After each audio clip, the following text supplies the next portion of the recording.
Yeah, it could be all of those things. That's like the hot topic right now. But let's pull back. Like I want to make this approachable to the ordinals, the NFT folks, even like the traditional non-technical Bitcoiners. We may have to talk about Bitcoin consensus and relay policy, but maybe just to lay a foundation, um, what are your views on Bitcoin in general? Like, how do you think about Bitcoin? Why Bitcoin? And then why did you end up building Slipstream? My views about Bitcoin are specifically that Bitcoin is a peer-to-peer version of electronic cash. Like literally as a white paper says. I do believe that is the ultimate use case for Bitcoin. But secondary to that is that it is censorship resistant uh, freedom money, right? And as such, like that entails permissionlessness and kind of all the other properties of not having an actual governance structure or like a top-down enforcement mechanism for the way transactions or Bitcoin should be used. And going on Twitter, like especially in 21, 22, that was my first exposure to the public culture of Bitcoin, not the private, like working on the GitHub and kind of Bitcoin talk, but actual like communication, free flowing real time, especially over Twitter spaces.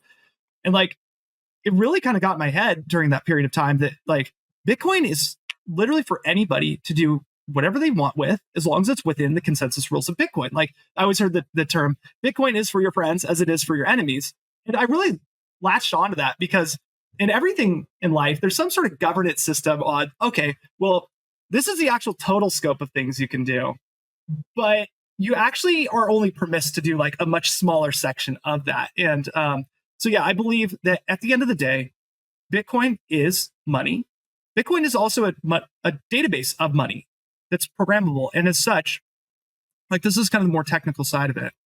But you can program Bitcoin to do things. And I don't want to restrict anybody's use of Bitcoin for any reason beyond the consensus limits of what actually Satoshi set out that Bitcoin is, like the rules, like what kind of programs you can write on Bitcoin.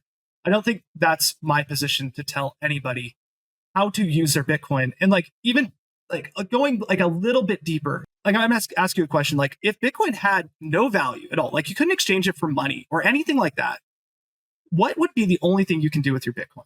Like what's the intrinsic use case for Bitcoin? Communication, I guess. You're pretty close. It's writing data to the blockchain. You can bribe miners. That's literally it. Like if you have one Bitcoin, the only value of that Bitcoin technically is how many bytes could you write to the time chain? And that doesn't necessarily mean arbitrary data. You could write transactions to that time chain using that one Bitcoin.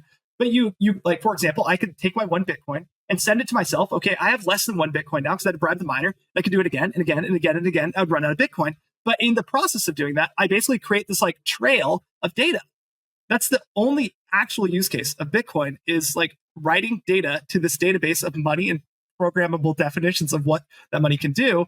And like other utilities, for example, gold, you could smash it into a watch or a chain, but most people say it should be money. That's like Bitcoin's intrinsic use case is literally writing data. And as such, like concluding all that, Bitcoin is literally the freedom to write data as long as you can bribe the miner. Like that's what it boils down to.